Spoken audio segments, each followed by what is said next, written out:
다음 문제. 자, 다음은 천장에 줄을 해가지고 이렇게 나무 토막을 매달아 놨어요.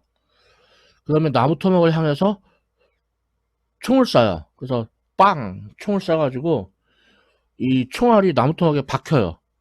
그래서 총알이 박힌 나무 토막이 이렇게 널뛰기를 해요. 이렇게 붕, 이렇게. 그래서 높이 H까지, 최대 높이 H까지 올라갔어요. 자, 이렇게 널뛰기를 하면, 이제 많은 학생들이 어떻게 푸냐면, 총알의 운동 에너지가 이제, 이제 총알이 박힌 나무 토막, 이제 그것의 중력 포텐셜 에너지가 된다. 이렇게들 많이 풀어요. 예, 이거는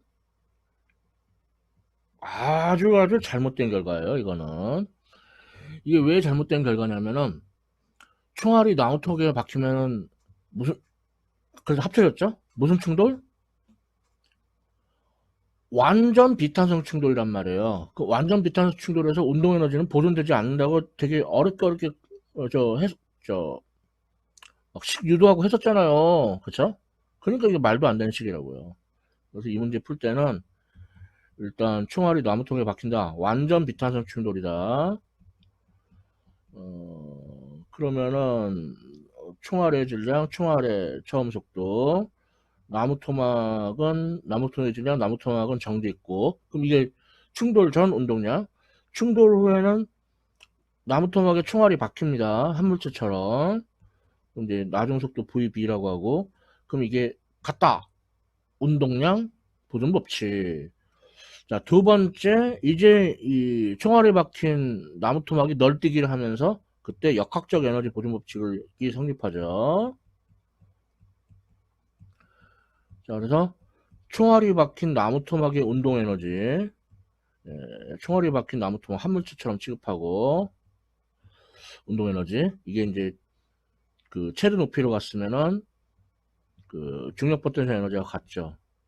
이렇게 둘로 풀어야 돼요. 이렇게 두 단계로 풀어야 돼요. 자, 그럼 여기서 총알의 속력을 구하라고 했으니까 M1 더하기 M2는 지워지고 그러면은 총알이 박힌 나무토막의 속력이 루트 2gh. 그래서 그거를 대입을 얘를 여기다가 숄랑 대입해 주면은 따라서 총알의 속력은 M1분의 M1 더하기 M2 VB. 근데 VB가 루트 2gh. 그쵸? 예, 이렇게 총알의 속력을 구할 수 있어요. 그래서 이거를 탄동진자라고 하는데 볼리스틱 펜들럼 탄동진자라고 하는데 이것도 꽤 뭐라고 해야 될까 좀 재미있어 하는 그런 장비 중에 하나죠. 그래서 이렇게 두 단계로 풀어야 됩니다. 완전 나무 토막이 총알에 박혔으니까 완전 비탄성 충돌. 그다음 이제 그 총알에 박힌 나무 토막이 널뛰게 하는 과정에서 역학적 에너지 보존 법칙 이렇게 두 단계로 풀어야 됩니다. 잘 알아두셨으면 좋겠고요. 다음 문제. 자, 다음 문제는 자, 질량의 MT 물체에 용수철이 이렇게 매달려 있죠? 자, 이때 M1이 이제 다가와서 이제 달라붙으면서 이제 웬 총알? 앞에 얘기해서 총알 얘기했더니만 그 입에 붙어가지고. 자, 용수철이 이렇게 길이가 줄어들겠죠. 어, 그리고 나서 이제 최종적으로는 이제 여기서 또 더 돼가지고 이제 가던 길 가겠죠. 가던 길 가겠죠. 그래서 이제 V1F, V2F 이제 가던 길 갈 거란 말이에요. 자, 그러면 이럴 때 그 처음에서의 운동량 M1 V1I 더하기 M2 V2I 그리고 이제 가장 나중 그러니까 독립적으로 그 두 물체가 움직이는 가장 나중 그때 이제 운동량이 M1V1F 플러스 M2V2F. 그래서 서로 같다. 운동량 부존 법칙.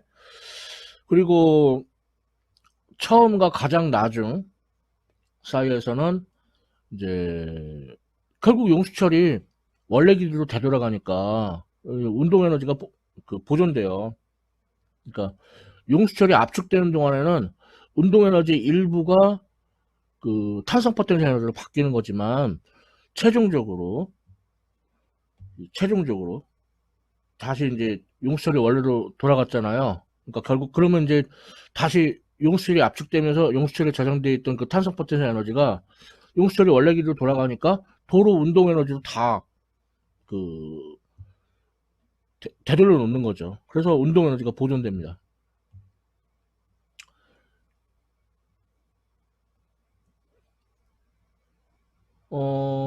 그러면 이제 운동 에너지가 보존되면은 이건 이미 아까 앞에서 이원 2차 연립 방정식 막 풀었잖아요.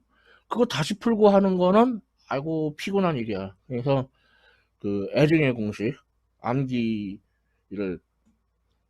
해야 될지 말아야 될지 이러지도 못하고 저러지도 못하는 그 공식. 그래서 암기하면은 암기한 만큼의 어떤 그 수고한 만큼의 효과는 있겠죠. 그래서 V1F가 M1 더하기 M2분의 M1 마이너스 M2 V1I M1 더하기 M2분의 2배의 M2V2I 여기다 이제 숫자를 대입을 하면은 M1이 1.60kg, M2가 2.10kg, M1이 1.60, M2가 2.10 kg 대입해주고 그 다음에 V1i가 2.50m/s, V2i는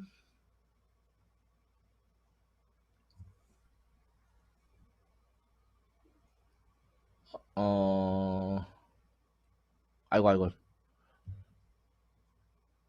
V1i가 4.00m/s, V2i가 왼쪽으로 마이너스 2.50. 그러니까 V1i가 4점 빵빵, V2i는 마이너스 2.50. 그래서 계산기 두드려 보면은 마이너스 3.38 미터/s가 나와요. 자, 그 다음에 충돌전 상대 속도하고 충돌 후 상대 속도가 크기가 같고 방향은 반대.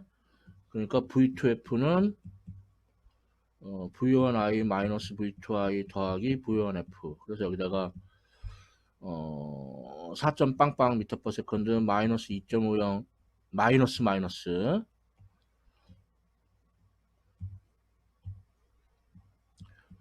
2.50 미터/s V1F 마이너스 3.38 미터/s. 공간이 없네. 그래서 3.12 미터/s. 예. V2F도 공식 암기하는 것보다는 아무래도 이렇게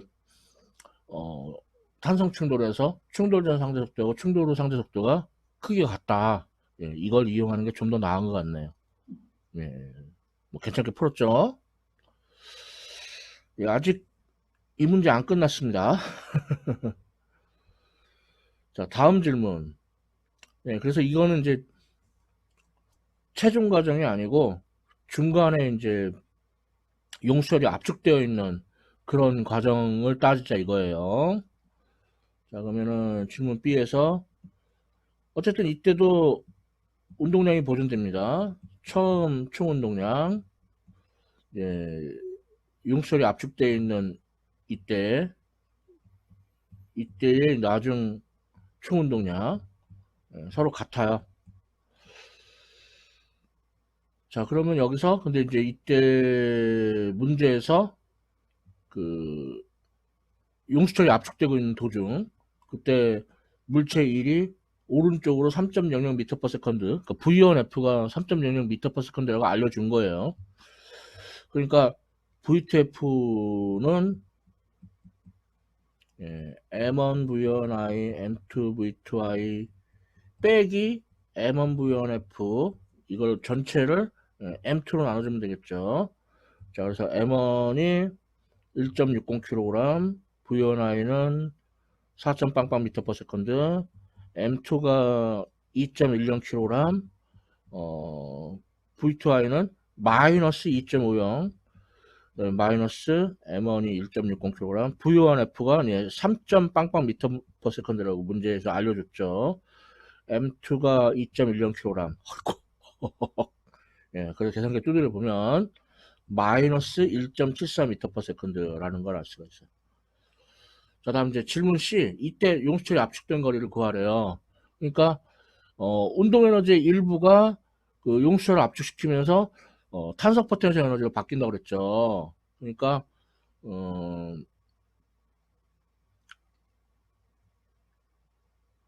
뭐라고 쓰면 좋을까? 그러니까 탄성 포텐셜 에너지는 나중 운동 에너지, 아니 나중 운동 에너지가 더 작죠. 그러니까 처음 운동 에너지 빼기 나중 운동 에너지.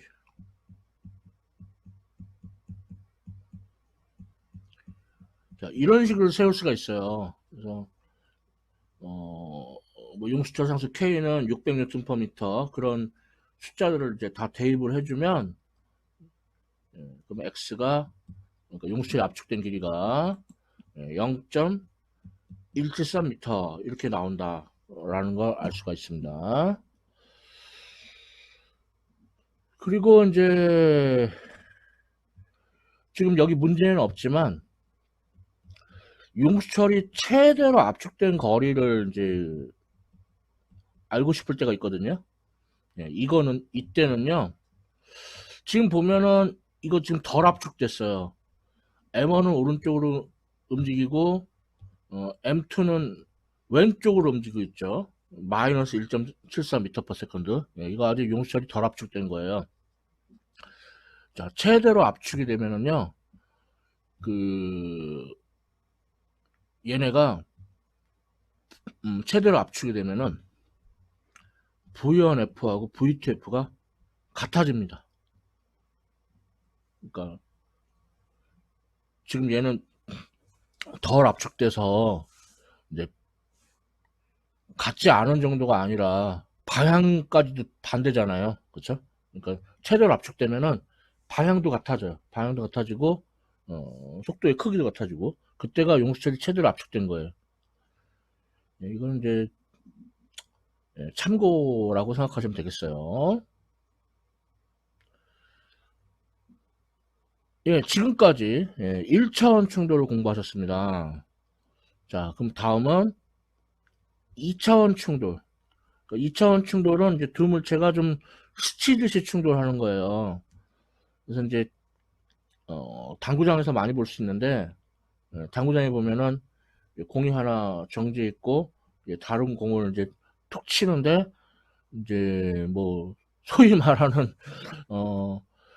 두껍게 맞느냐 뭐 얇게 맞느냐, 하여튼 그거에 따라서 이제 얘가 그 튕겨 나가는 각도가 좀 다르겠죠.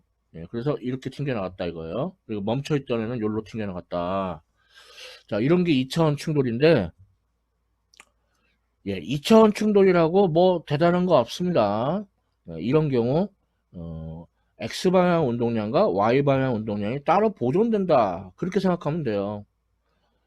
자, 그래서 V1F를 이제 그 요 각도를 세타라고 하면은, 뚜뚜뚜뚜뚜뚜뚜 하면은 X성분이 V1F 코사인 스타, Y성분이 V1F 사인 스타.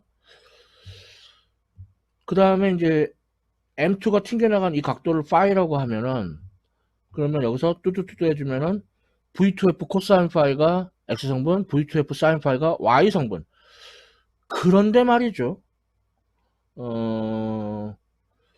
V2F가 방향이 VTF 사인 파이가 이게 아래쪽 방향이잖아요. 아래쪽 방향.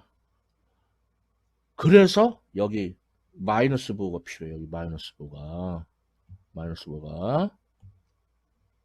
그래서 이게 이제 충돌 전 운동량 X성분, Y성분, 아니, 충돌 후. 충돌 전에는 M1, V1, I만 X성분 갖고 있고 Y성분 없고, M2는 정지했으니까 X성분, Y성분 다 없고, 그래서 이게 충돌 전 운동량. 그래서 2차원 충돌이라고 어려워할 거 없다. 2차원 충돌이라 해서 당황하셨어요? 당황하지 말고 운동량의 X성분과 Y성분이 각각 보존된다. 이렇게 풀면 돼요. 그런데 여기서 이제 우리가 아는 게 일단 질량 M1, M2 알고요. 그 다음에 M1의 처음 충돌 전속력 V1I는 알아요. 그럼 모르는 게 뭐냐? V1F 모르고요. V2F 모르고요. 그리고 세타하고 파이도 몰라요. 예, 모르는 게 무려 4개예요. 모르는 게 4개인데 지금 운동량 보존에서 이제 운동량 X성분과 Y성분이 각각 보존된다. 해봤자 식이 2개죠. 못 풀어. 예, 그래서 당구가 어려운 스포츠인 거예요. 그래서 당구 막 세계적으로 잘 치고 그런 사람들 아주 돈 억수로 벌죠. 당구가 그만큼 어려운 운동이에요. 자, 그런데 이 충돌을 탄성 충돌이라고 합시다. 그러면 운동 에너지도 보존되죠.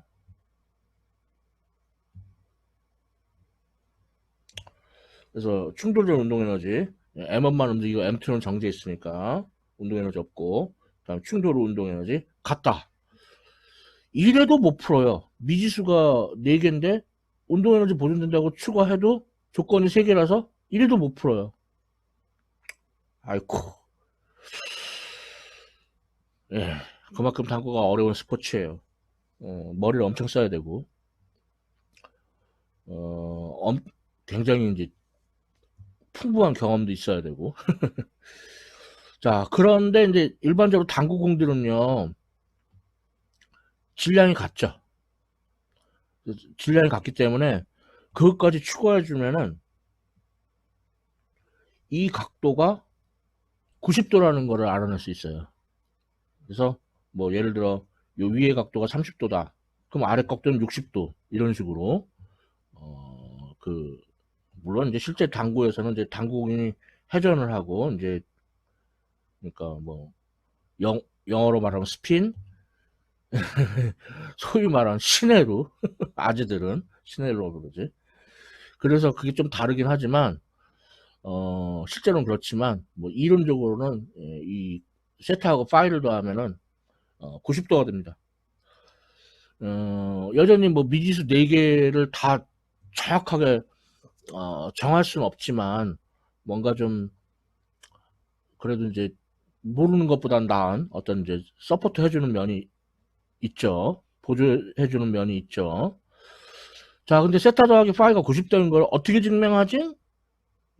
되게 어렵게 할 수도 있고, 가장 쉽게 하는 방법은,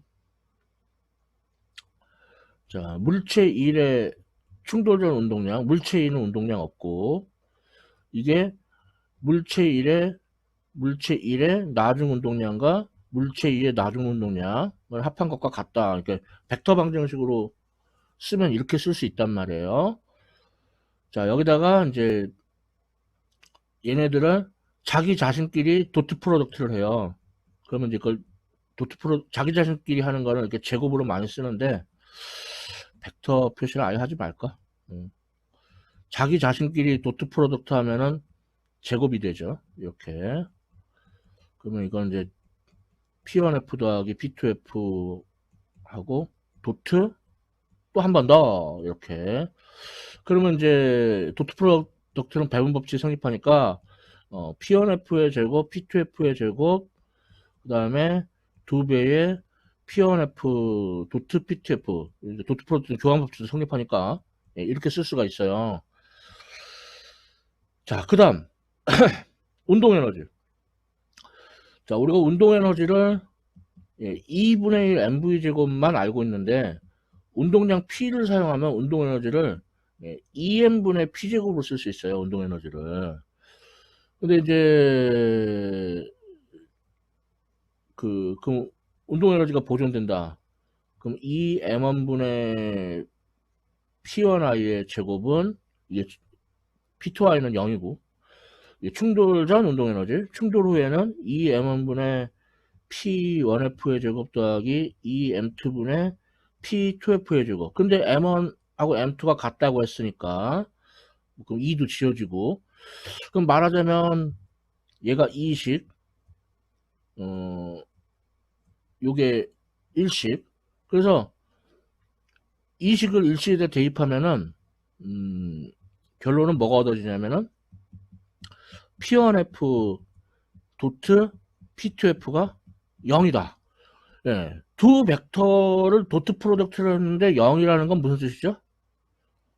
두 벡터가 예, 수직하다는 뜻이죠. 그래서 세타 플러스 파이는 90도다. 이렇게 증명을 해요. 이렇게 증명하는 게 가장 쉬운 축에 속하는 증명이에요. 이것도 어려웠어? 그래도 그나마 이게 제일 쉬운 축에 속해요. 뭐 더 어렵게는 뭐 삼각함수에 뭐 덧셈 정리 사용하고 아이고 골치 아파 뭐 그렇게 유도해 하는데 예, 아무튼 2차원 충돌 이라고 해서 당할 거 없다. 운동량의 X성분과 Y성분이 각각 보존된다. 그 다음에 뭐 탄성 충돌이라면 뭐 운동에너지 보존되고 질량이 같다면 세타하고 파이가 더한 게 90도다. 뭐 이렇게 정리하시면 되겠습니다.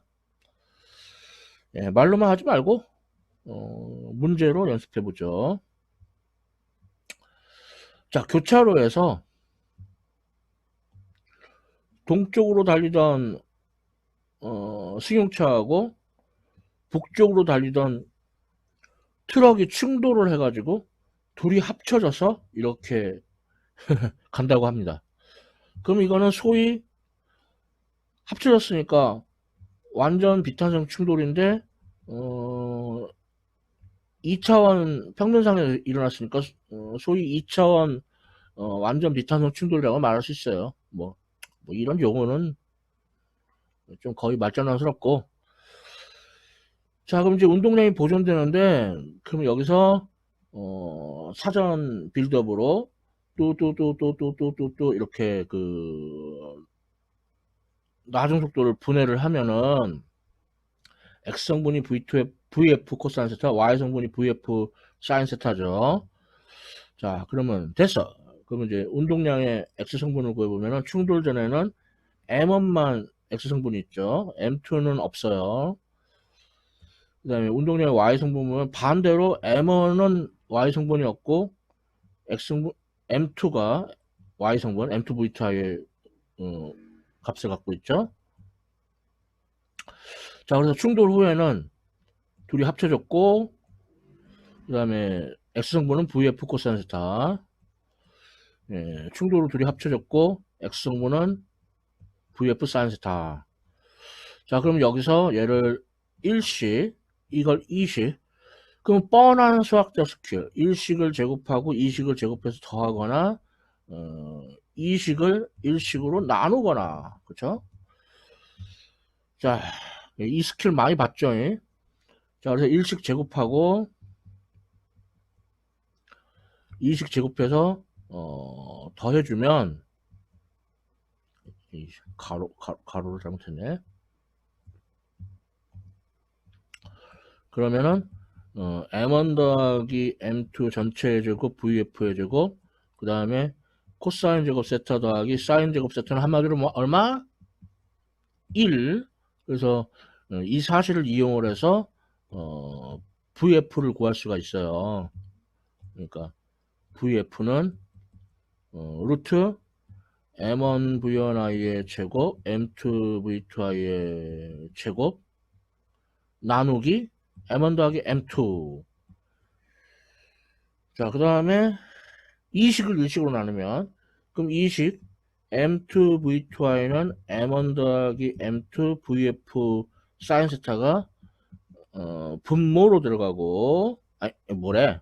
분자로 들어가고, 그 다음에 M1V1I는 일식, M1 더하기 M2VF 코사인 세타가 분모로 들어가서, 그럼 여기서 M1 더하기 M2VF 지워지고, 코사인 분의 사인은 한마디로 뭐? 탄젠트.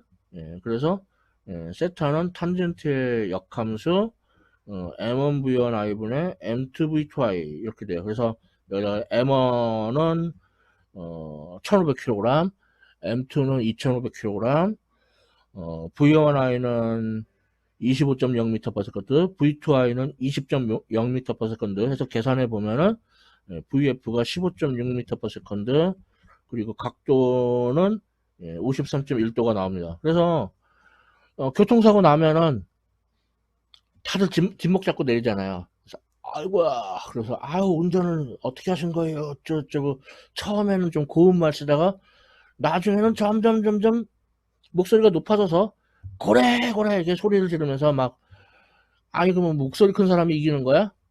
아니죠. 이렇게 조사해보면 다 나와요. 그래서 누가 과속을 했는지 또는 뭐 교차로에서 신호를 뭐 잘 지켰는지 조사하면 다 나와요. 괜히 이렇게 고래고래 소리 지르면서 싸울 필요가 없어.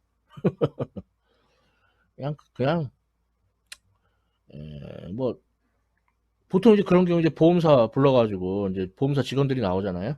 그런 사람들한테 맡기는 게 낫습니다. 뭐 재수 없으면은 뭐 불리하게 뭐 나올 수도 있겠지만 웬간하게는 다른 이제 다 비교적 두 사람 다 누구한테 더 유리하게 지나치게 불리하게 뭐 이런 식으로는 안 해요. 네. 지금 계산도 어렵잖아요. 이렇게 어려운 계산하는데 말이야. 조사하면 다 나와. 예. 그래서 이제 2차원 충돌 문제 연습해 봤습니다.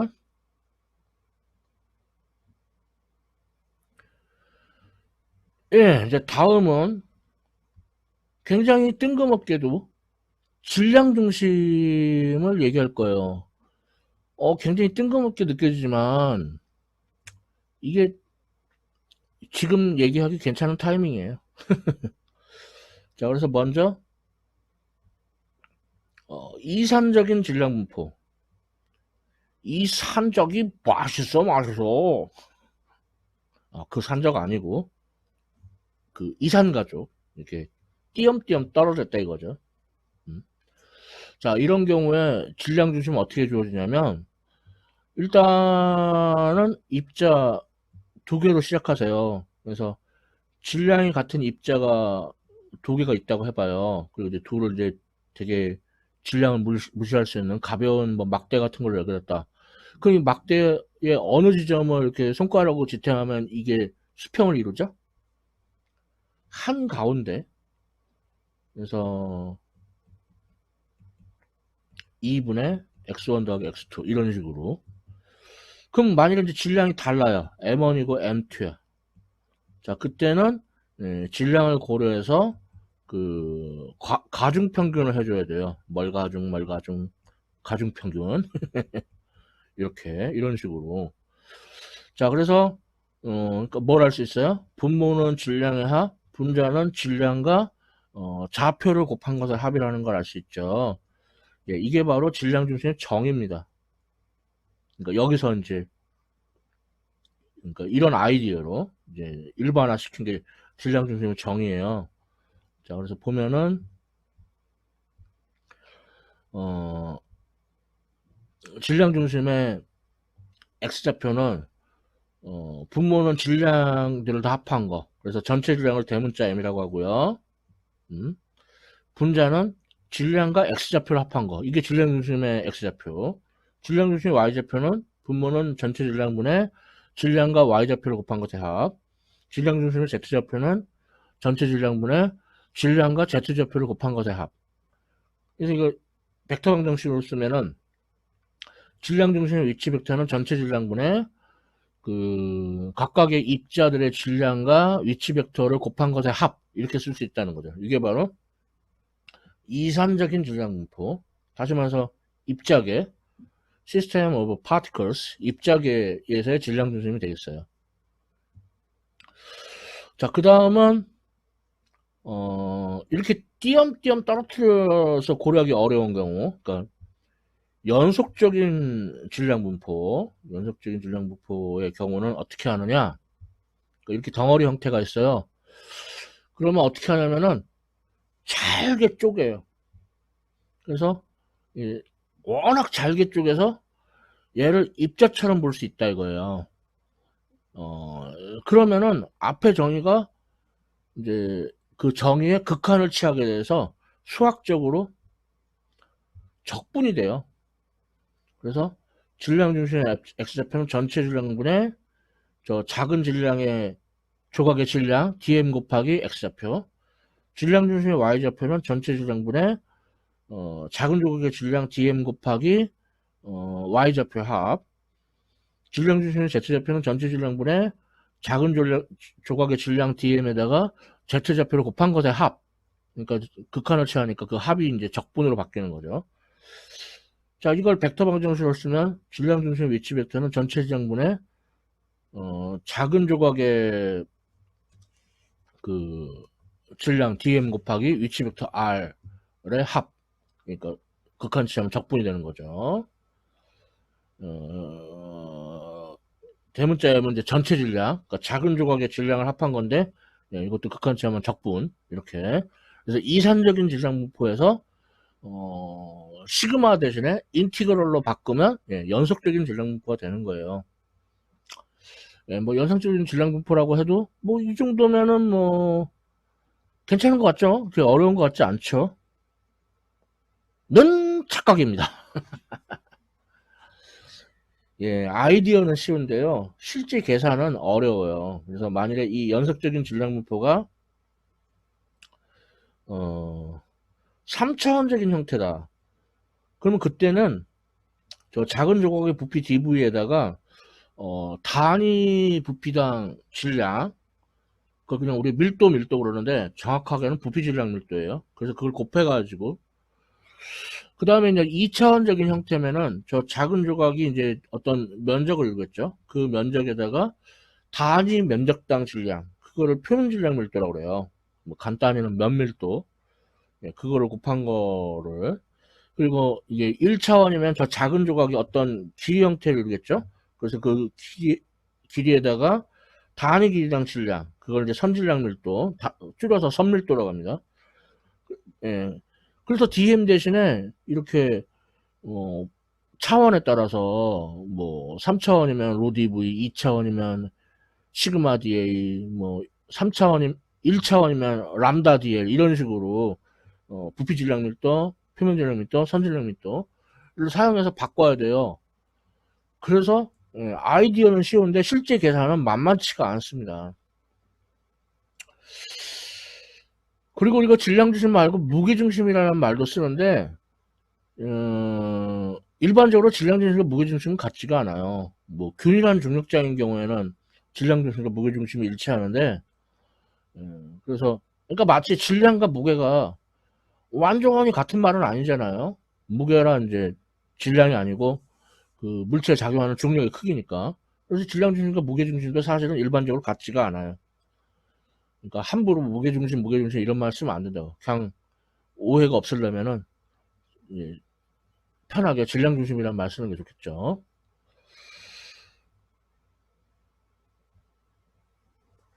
자, 그래서 지금 문제를 보시면 입자가 3개가 있어요. 그러니까 이거는 이산적인 질량 분포죠. 자, 이럴 때 질량 중심을 구하라. 그럼 질량 중심 X좌표는 분모는 질량의 합. 그래서 M1이 1kg, M2도 1kg, M3가 2kg. 뭐 질량 중심 Y좌표도 동일하게 분모는 질량의 합. 분자는 질량과 X좌표를 곱한 것의 합.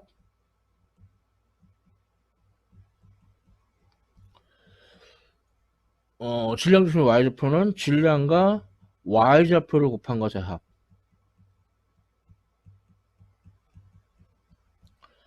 그런데 M1이 x좌표가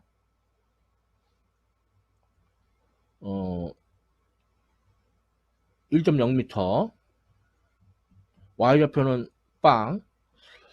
M2는 x좌표가 2.0m, y좌표는 빵. M3는 반대로 x좌표가 빵, y좌표가 2.0m. 그래서 계산해 보면은 이거는 얘가 0이니까 4분의 3, 0.75m 나오고, 얘는 이게 둘 다 0이니까 4분의 4, 1.0m 나오네요. 그래서 이제 이걸 벡터로 쓰면은 0.75 i 햇 더하기 1.0 j 햇, 단위는 미터. 뭐 이렇게 쓸 수가 있겠죠. 자, 그래서 이산적인 질량분포 문제를 보셨습니다. 더 말할 거 없어요.